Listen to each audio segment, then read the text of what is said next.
All right, welcome to the Hope Dealer podcast. Thank you all for signing in, for logging in. This is the first episode of the Hope Dealer podcast.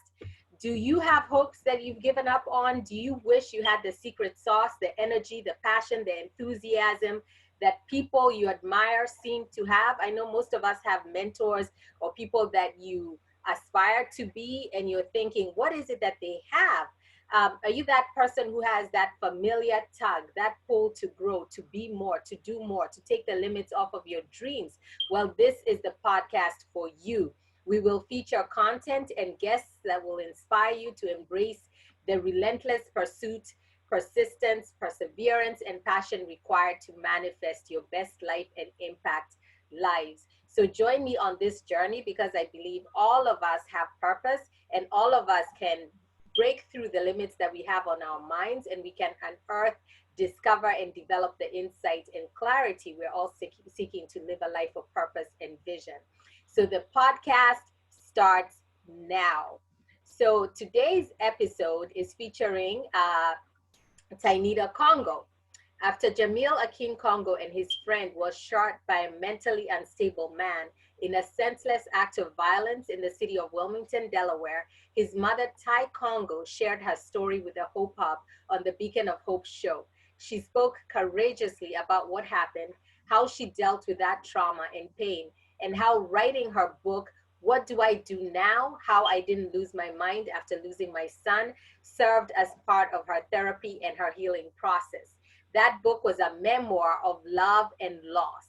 It was raw, it was unfiltered, detailing the heart-wrenching grief process that comes with the loss of a son, and in this case, her son. So after reading that book, many of her readers were left with the question, now what? Whatever happened to Tai Congo? What is she doing in the community? So today she is here to share about a new chapter of her life that has evolved from that pain, how she's using the strength she found within herself to bring healing to herself, her family, and the community. You will see that she has awakened to a cause that has taken over her life. And these days, you'll find her in motion, in action, on purpose, being a voice for her community, planning, working, and putting together the pieces that shattered, that we thought were unrepairable. Ty is a loving mom, a grandmother, and has a passion for ministry, writing, and giving back. And she's a native of Wilmington, Delaware. So, good evening, Ty, and welcome back to the Hope Hub. Thank you for agreeing to come as our first Hope dealer on the Hope Dealer podcast, which, by the way, I have to say, this was actually your idea because you showed me the importance of following up with people who've been on the Beacon of Hope show. So before we delve into the topic of today's show, I know some people may not have seen our first conversation. So can you tell us a little bit about your background? Well, background from when I lost my son, or just my life in Just general. who you are and whatever you would like to share in terms of how you define yourself. Well, I was born and raised right here in Wilmington, Delaware. Mhm. We did live in North Carolina for a period of 6 years, and then we came back home. Um, I'm a mother. I'm a grandmother. Um, I don't know. I just have a passion for people and Right. for helping others. So, going through this journey, Mhm. I wanted to document the things that I went through and how I got through, in hopes that it'll be a benefit and a help to others. Absolutely. And of course, for just full disclosure, I do know Ty personally. We have worked together probably for 6 or close to 7 years. I'm not sure, with the state of Delaware, same floor. And so I'm very familiar with her as an individual, and also what she's gone through, at least the parts of her life that she chooses to share at work. But basically, we're co-workers, but we're also good friends, and we're also part of a broader organization family. So first and foremost, Ty, let me say how proud I am of you. I have watched you from the sidelines as you have evolved into this amazing, strong, and resilient woman who is taking every shred of this tragic experience to create something positive in the world. And I believe it's 3 years is it's about 3 years since Tomorrow. your son tomorrow, since Jameil passed on and gained his wings. And we just want to know what you're up to, because I know you're up to so much. And just to guide our conversation, let's start with authorship. I would like to talk a little bit about your new book. But before I do, because I know there are people who haven't really who don't know much about the story, the previous book, which was the launching pad to this one. Can you tell us just a little bit about the previous book and how it connects to this new book? Well, my previous book, What Do I Do Now? Yeah. How I didn't lose my mind after losing my son. Mm-hmm. Going through to therapy and things like that, I was always encouraged to journal and to write. So I was looking at it and I'm like, okay, I'm doing all this writing and I'm writing through my pain and I'm writing through my moments. And then I said, but I know that there are other people out here who are going through the same thing. And I Mm-hmm. wanted to do something to honor the life that my son lived. I didn't want to keep memorializing his death. Mm-hmm. So I took my journals and I turned it into a book. What I did was I captured from the day that my son was killed Mm-hmm. to the day the man that killed him got sentenced. And it just tells about my ups and downs, my mood swings, the things I went through, how I coped. It's very, very, very transparent. Yeah. So, I just needed to share my story with others and hope that it would be a blessing and a benefit and help others get through this as well.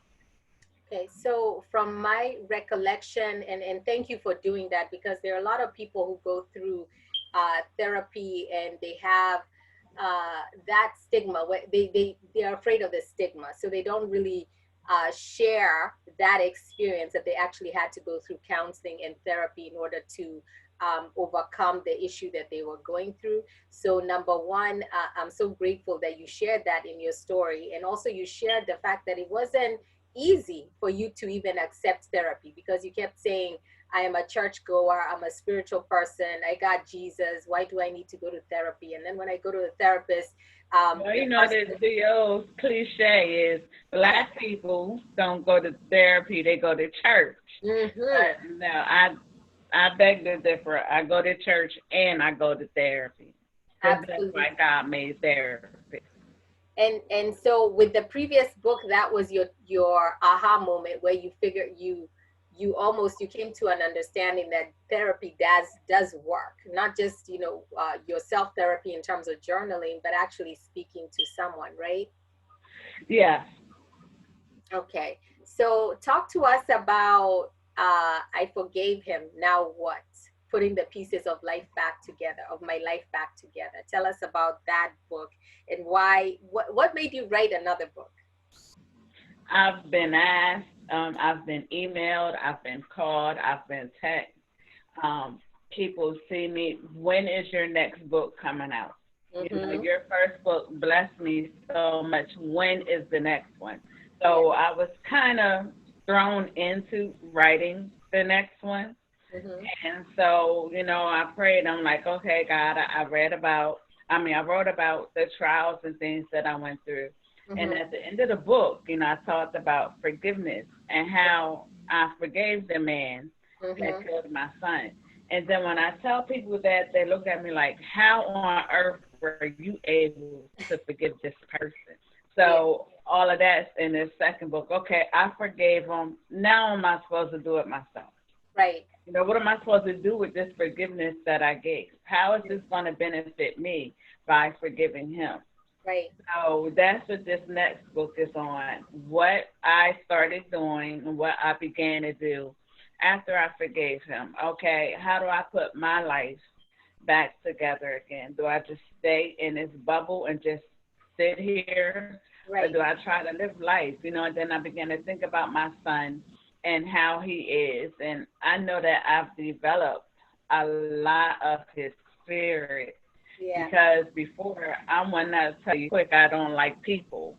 But now when I look at it, I I have his personality now. You know, I'm laughing more, I'm smiling more, I'm interacting with people more, and I'm basically out of my comfort zone. Yeah, and you wear So more red. You're wearing red too, right? yes, his favorite color is red, so I have adopted red. Red hair and everything. Um, Red So, power suits, you name it, that's yeah. it. But I, But you know, it goes into, you know, you begin to, yeah. because even though your loved one is gone, you're Mhm. still here. You still Yes. have a life to live. You still have others that are dependent on you. You still have others that need you. You Yeah. still have an assignment from God that is on your life that you have to do. Yes. So you can't just not live anymore. Hmm. And to be honest, you know that your loved one wouldn't want you to stop living because Right. they're not. And I just look at it. I talk to Jameil every day. Wow. I talk to him every day. I just look up to the sky and I just talk to him. And Wow. I can feel him talking back to me in my heart. And I could just imagine him saying, you know what you need to do, so go ahead and get it done. You know what I mean? Yeah. So, you know, this book, it helps you. It tells the steps that I've taken and am still taking today.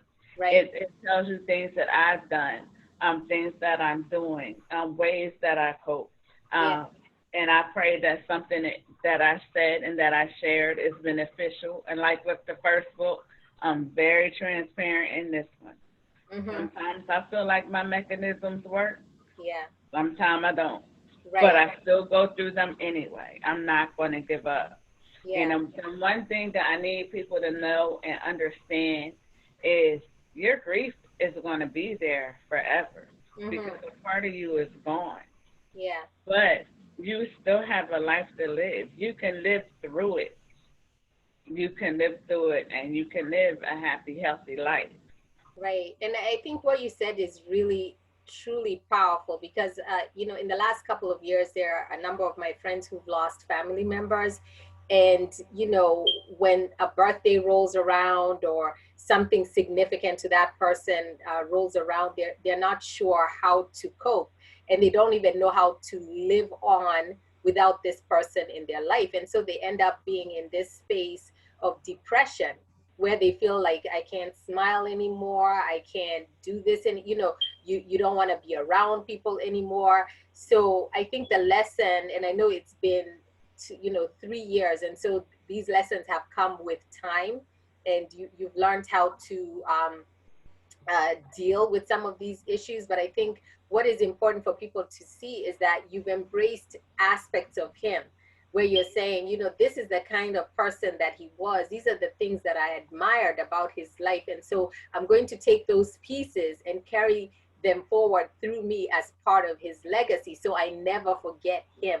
So even with you saying I'm wearing more red, I have red, which is true. That's what she's doing every day. It's like, all kinds of hairstyles with red tinge on them, or red t-shirts, or red shoes, that's part of who he was. And then also just your extroverted nature and you talking to strangers and approaching people because of your foundation.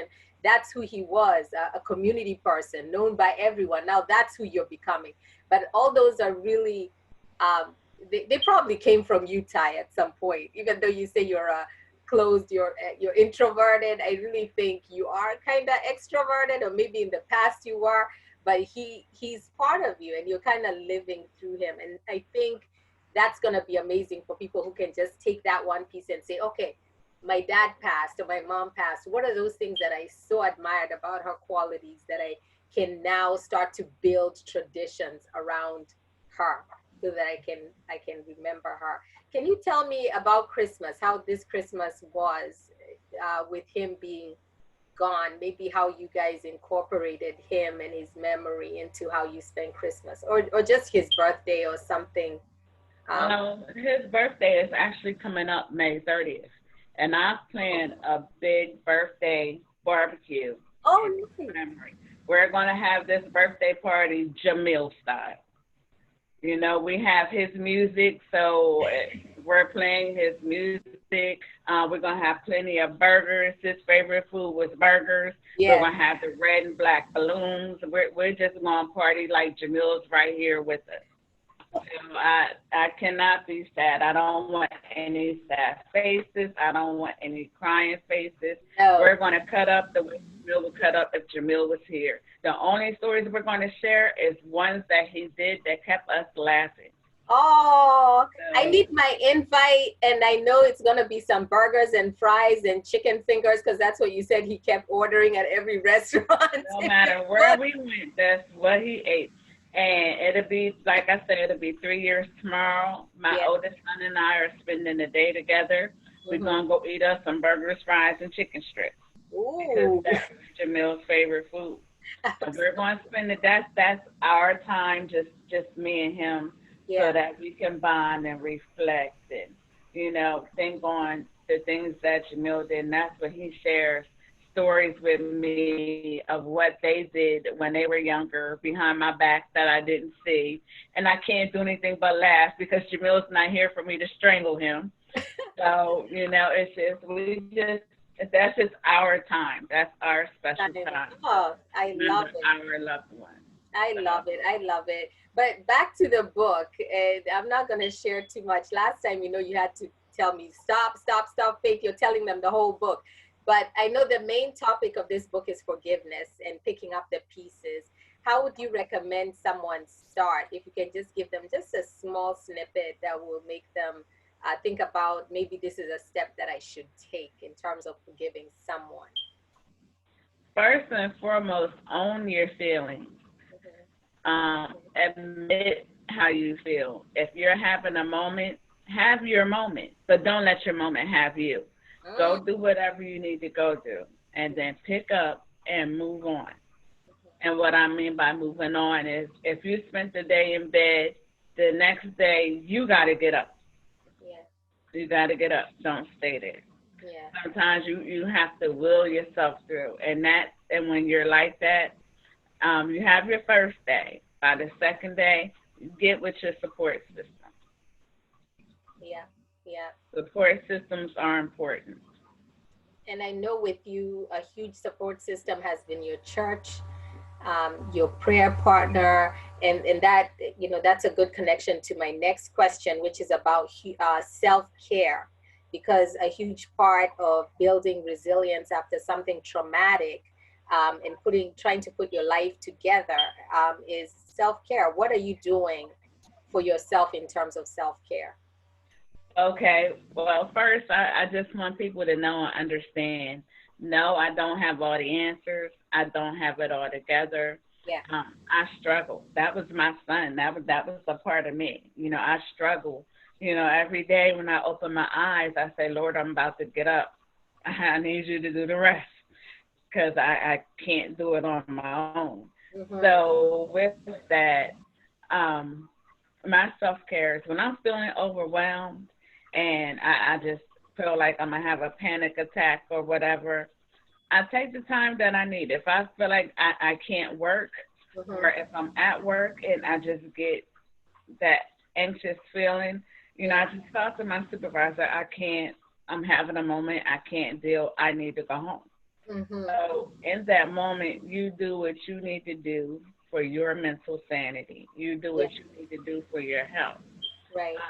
There are some days where I will literally not do anything, not Mm. because I don't want to. It's just because I'm having an overwhelming feeling, Right. and sometimes you just need time to yourself. Yeah. So don't be afraid to take the time that you need to do what you need to do for you. Yeah. Go get your hair done. Go get your nails done. Do what makes you happy. Do what made you happy before you lost your loved one, Mm-hmm. Mm-hmm. and go do that. That makes a Um, lot of sense. Take a long soak in a tub with some candles, or whatever it is that you do. However you pampered yourself before, do Yeah. it twice as much now. Right. Right. So I'm glad you shared that, and what she's talking about is also part of what she did in order to pick up the pieces of her life. And, I hope that all of you who are watching will make sure that you get a copy of her previous book, which is just as powerful as this one. I know especially with your previous book, um, the main, I think the most impactful part of that book was that part where you forgave this man, the man who murdered your son, and you standing in that courthouse and actually telling him, I forgive you, but not for myself. I forgive you because of your family. And you kind of broke it down. I forgive you for yourself. So you can release that, because I don't know what plan God has for you. I release you. I forgive you so that your family can also be released from that burden. And you went and met that. And I think it was the Holy Spirit that gave you the words to utter at that moment. And I thought that was so, so powerful. And I love the fact that you've now taken that and then said, look, now I've been released, I'm free, and now I can do something, a next chapter of my life. And so the next chapter is your new foundation. So I listened to your previous recording, and in that previous recording, you said, I will start a foundation in honor of my son. And so now you actually did it. And I think that's powerful, because words have life. And I've learned just by spending the little time that I've spent with you, I now know that when you say something, you're gonna make it happen. You're one of those people who are about action and movement. So tell me, what was the impetus for you creating this foundation? Was it enough is enough in terms of the community, or was it a God inspired vision? What was the reason? Where did that come from, that thought, foundation? This is what I'm going to do in this programs. A combination of everything, and then it just took legs. I knew that I wanted to do something to keep my son's memory alive, but I didn't want to keep holding on to his death. I know he's gone. He's not here. Right. Why am I going to keep holding on to it? So I needed something that I could do, so that not only me and my family, but others can remember who Jameil was. Right. And then when you look at all the shootings and things, it just breaks my heart, and it makes.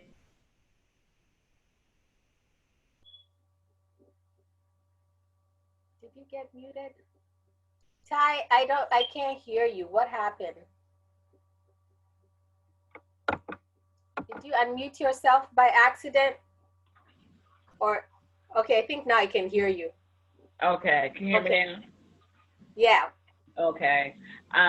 So I want to give back. I want to help. I don't want Jameil's death to be in vain. So anything that I can do and this foundation can do. By the way, it's called Jameil Aikeem Congo Cares, and we are supporting those affected by gun violence. Yes. You didn't have to lose a loved one. You could have been shot, and it affected you. That's trauma. That's trauma. It's traumatizing. So we have our support groups twice a month. We're new, so we don't have a lot of activities yet, but we do have some things in the works.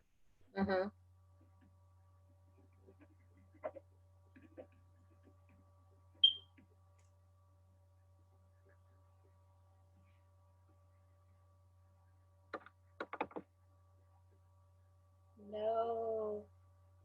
We'll get something, and you will want to make a change in your community after this event.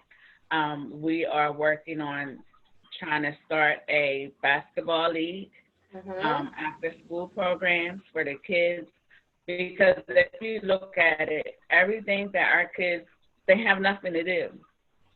It's nothing to do. And that's why they're out here in these streets, up to no good for the most part. And it's because it's nothing else for them. There is We no. can't sit and wait for the government to do something and the police to do something. This is a united effort. We all have to come together. We all have to work together. Right, You know, right. we're in this community. We live on these streets. We need to take our streets back.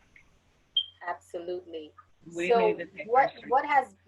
what has been the community response to your foundation and the sessions that you've started doing twice monthly? Well, the first couple were kind of slow, Okay. but they are picking up. The word is getting out. Yeah. People are coming up to me, asking me information, Mm-hmm. sharing their stories with me. Where I'm trying to form like a Yeah. teleconference type thing, Yes. where if I'm having a rough time, Mhm. I could call one of my support groups, one of the people in the group, and talk to them, and they talk me through my moment, and vice versa, kind of like a phone chain where we check on one another and where we follow one another, to make sure we're okay.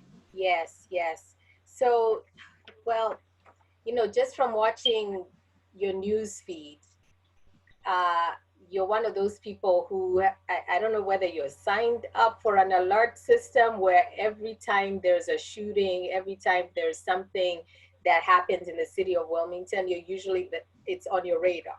You're the first person that I see you post something that's just happened in your community. Does it make you does it frustrate you when you see the lack of progress, because it just seems like it's the same old every time, regardless of all these programs that we're seeing, people trying to help the situation? No, it doesn't bother me. I just starting the foundation, things take time. Yeah. Rome wasn't built in a day. Right. So what I am doing is networking with other organizations to see how we could come together. Because if we all have one common goal, there's no need for us to be doing our own thing when we can work together. We can reach more people together than we can Mhm. apart. So So but do you I feel? do know that there are things out there. There are programs out here. For example, the Achievement Center is right around here on Vanderbilt Avenue, Hmm. and they have programs. They have the reentry program. A Yeah. lot of people don't know about that. And there are companies out here that hire ex-cons and that hire people with felonies, Yeah. but they don't know that information, so they don't know where to go. So what my team is working on is compiling that information so Hmm. that in our support groups and things like that, and on our website, we can share that information. And every time I see a posting or I see a help wanted sign or something, I'm quick to go online and post, hey, I just came by this place, they're hiring, check them out. Yeah. Oh. Okay, all right, that makes sense, because I wasn't sure, especially when I kept seeing all the posts about on there's a shooting on this street, and someone it was a fatal shooting, and then the next in a couple of days you see another shooting. So I was kind of like, okay, is there any progress that's being made in terms of the gun violence? So what you're saying is that you can at least see progress in terms of the different programs that are out in the community that are somehow alleviating this issue, or at least providing opportunities for our kids and the youth, and people who are coming out of prison, so that recidivism is lowered. So you're seeing a lot more support and opportunities for folks to get help. I'm seeing attempts being made. I'm seeing programs being developed, Okay, good. and I'm actually seeing like the need for change is real, and it's Yeah. finally getting on everyone's radar. And Okay. I see the town halls and the meetings, and I see them asking the community, what is it that you need? How can we work together? Let's do this. So I'm seeing a lot more meetings happen. I'm seeing a lot more civic associations walking Mhm. the streets and Yeah. things like that. But it needs to be everybody. It needs to be not just the police walking the streets. Has to be, churches need to. If it's a church on basically every corner, Mm-hmm. then every church should be on the corner. Yeah, that's true. If that makes sense. Yeah, that makes sense. For sure. They shouldn't just stay indoors and stand on the pulpit. They need to be at every corner, literally. So, obviously, the experience in terms of developing this foundation has impacted your personal life in many ways. And I've seen you grow and take on that mantle of change, a change agent in our community. So, what are some challenges you have faced in putting together this foundation, this organization, if any? Actually, let me ask that question a different way. What has been your journey? You know, because I know there are a lot of people who see you and they're like founder, foundation, community change agent, but they don't know what that process has been like. So Woo, what has child. You see, from my last interview, I had hair, right? right? I had hair. It's very challenging, and at times I want to give up, but I have to realize this is bigger than me. This Yeah, is not even for me. right. And if my son was here, truth be Mhm. told, I don't know if I'd be doing this or not. Yeah, yeah, because it's hard.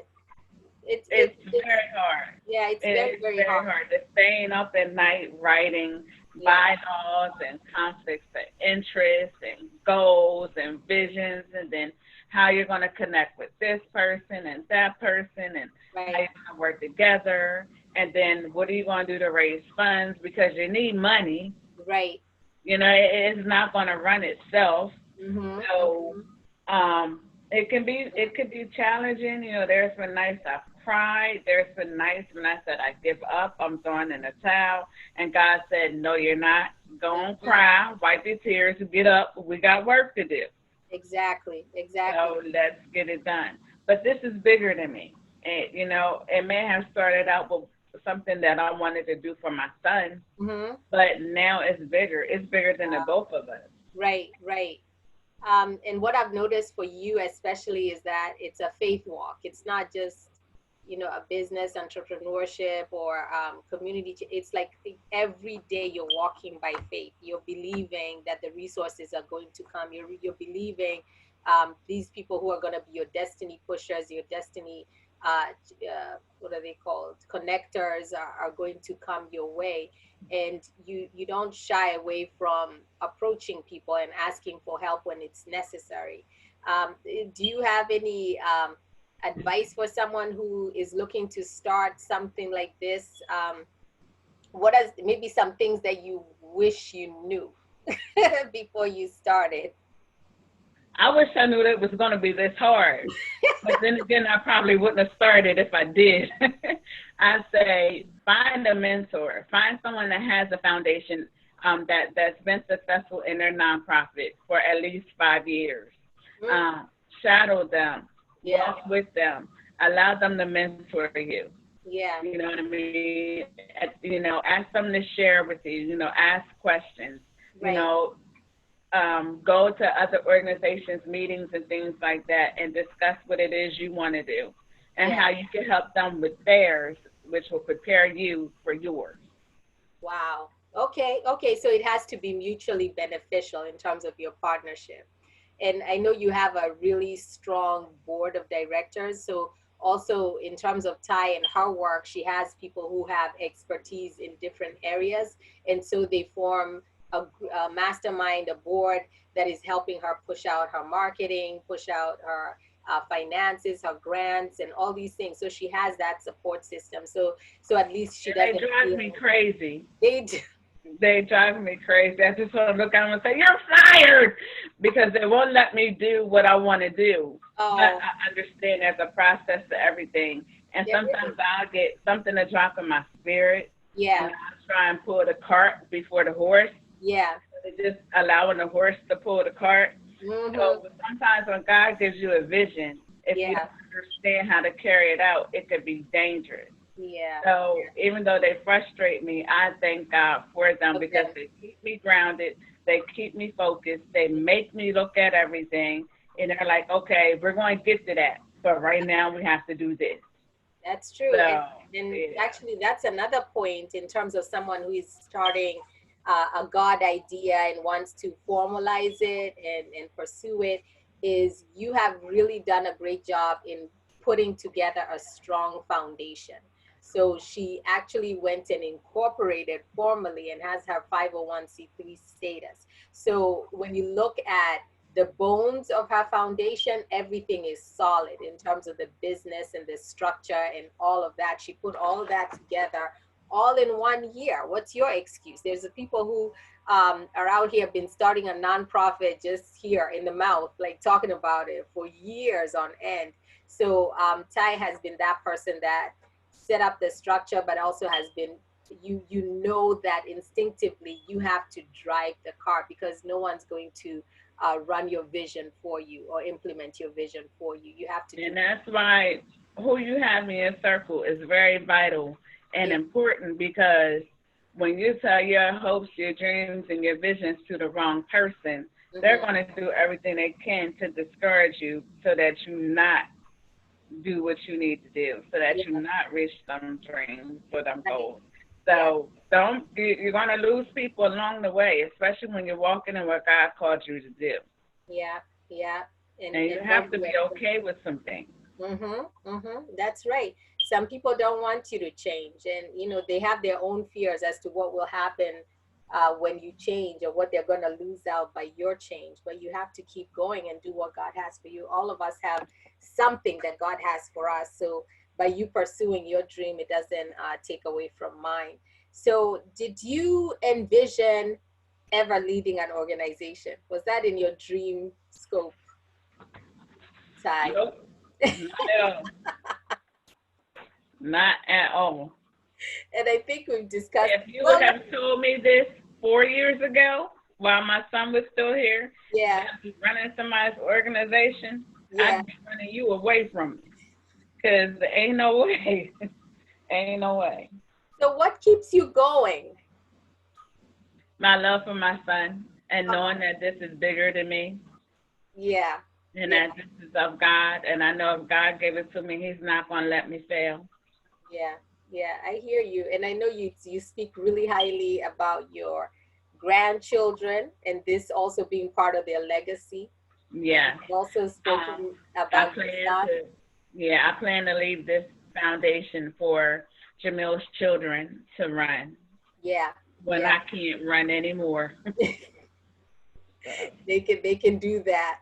And right now you're actually working in partnership with your son on some of the programs, right, that are coming up in the foundation. So your family's yes. My son is my oldest son is the president, actually, and he's been working with Kingswood Community Center and a few others. They're trying to get together like a basketball league or some kind of sporting program. And after school activities and summer activities for the kids to do, because they need something to do. Yeah, that's right. That's for sure. And I can't wait to see the future of this, the foundation. And I don't think we've discussed your event in September. Did you want to say something about that? I mentioned it briefly. We're having a gun violence forum in September. Yes. September 19th, 2020. It's going to be from 10 a.m. to 2 p.m. and it's going to be at 850 North Church Street in Wilmington. All right. So look, I'm sure you're going to have posters or something on social media and reminders, and save the date as we get closer to that. Yes. I have a very good friend named Faith Mora who's going to help me with the flyers and the posters. But I have to ask her. I'm pretty sure she'll say yes. Yeah, for sure. That's for sure. So what I'm doing is I'm just confirming. I have a presentation from Out of the Ashes. The guy's name is Coley Harris, and he killed someone back when he was a teenager. Well, in his late teens, early 20s. And when he went to jail, he left behind his 2-year-old son. And he was in jail for 14 years. So now his son is 16, and, he's working on rebuilding his life and the relationship with his son and things like that. And they have an awesome program. little presentation that they do. It's like a 3-part scene, Yeah. and it's going to be awesome. I can't wait. I I can't can't wait. Look, oh my gosh, I just cannot wait. wait. Christianity Care is coming to do their presentation. I have a wonderful list of panelists. Yeah. Um, True Music from Christian Growth Ministries is going to open us up in song, and yeah, and I need to stop adding people because it's getting bigger than my 4 hours. But yes, I'm just excited. Y'all don't want to miss it. It's going to be an awesome time. I'm telling you, you're going to learn, you're going to laugh, you're going to cry, you're going to hug your children, and if this don't change how you think and see things, I Wow. don't know what will. But Oh come my God. out, and Hope Hub is going to be there, I'm gonna going be live, there. broadcasting the event. So yes, it's going to be awesome, and I cannot wait. I I can't cannot wait. wait either. That sounds like a phenomenal event. So, what is your hope for the future, and where do you see your journey going from here? That's You my know what? I stopped planning my future because every time I make a plan for something, God takes me in a different direction. So at this point, where He leads me, I will follow. But I do know that this foundation is bigger than me, Yes. and I just see God doing awesome things through this foundation and the communities and the neighborhoods. Yeah. Don't be surprised if you see me on a TED Talk or on Oprah or Right. Steve Yes. Harvey or something. I'm going. This foundation's going to blow up. I am so excited. I am really excited, and it's been very interesting to watch you from the sidelines because you've become this completely brand new person. Like you've just transformed 360 degrees. And then, like I was telling you, to me, you're fearless. It seems to me like there's nothing that is, that you're not putting any limit on yourself. And really, I understand it now that you're not placing any limits on God because you know intrinsically that what you're doing is not by your own strength, that it's by No, it's God not. in Because you, right? my flesh is lazy. Let me tell you, the flesh is lazy. This The is all flesh, God, and the, you're not gonna know what you can do until you do it. yeah. So the last question I had was basically, tell us where we can find your books, plural. Very excited. On Amazon.com, Yeah. you can order it from online. Can you, You can could you call say the me. titles again, Ty? Just because we're ending, and if someone wants to go live, if you can just, go look for them. Just say The the first book is What Do I Do Now? How I Didn't Lose My Mind After Losing My Son. right. The second book is I Forgave Him, Now What? Putting Mm-hmm. the pieces of life back together. Man, so what about your website? Um, www. JACC. What happened to the sound? Did she freeze? On the foundation website. I don't know why you froze. It said my internet connection was unstable. Oh no. Okay, so it's JACC dot what? It's JACCARES.org. Okay, we'll make sure just to put the link on the video once we post it and on the podcast when we post it. And I think that's all I wanted to say. Oh, yes. And then the other thing is, I know in the foundations take money. So how can people support your mission? When you go to the website, you could donate through one of those ways. Mm-hmm. Um, I have a Cash App. Mm-hmm. Give me a minute. Okay. I have Cash App and PayPal. Oh, that's a good idea because a lot of people find it much easier just to give through Cash App or PayPal. So we want to And I make sure don't know that those by heart, but I have them right here on my phone. Hang on just a second. I'll get not, that for you. I don't know why I didn't write it down. not a problem. Do you want me to go ahead and give my closeout or just is it close enough for you to find it? Oh, I'm right here. Hang on just a second. Okay.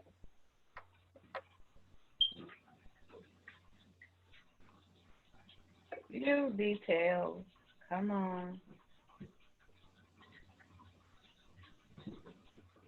Jameil. Two, not three.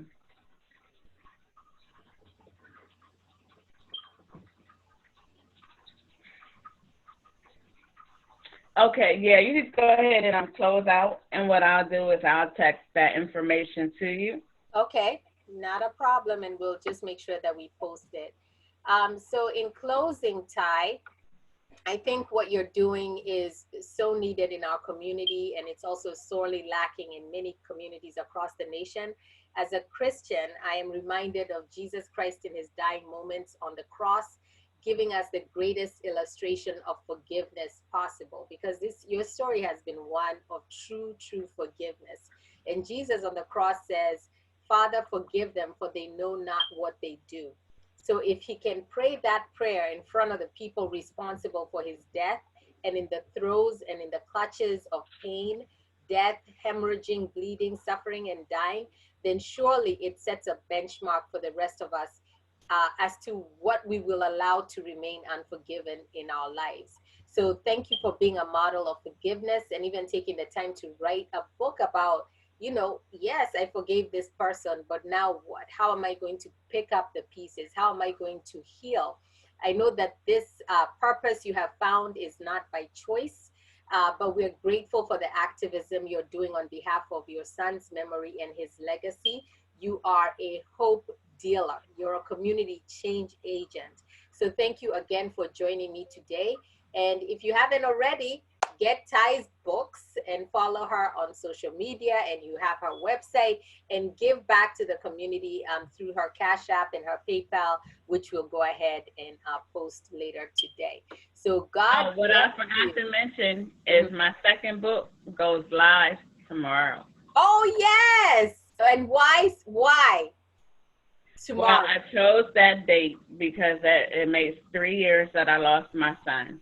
So instead of spending the day upset and crying and things, I wanted to do something different. So I decided to release my book that day so that others can learn how to live and put the pieces of their life back together again. Amen. So y'all, make mama happy. Go buy her book tomorrow. It goes live. Go make Mama Congo happy. All right. So God bless you, Ty. Thank you so much. Thank you. You're welcome. I have to stop this. You want to stop recording?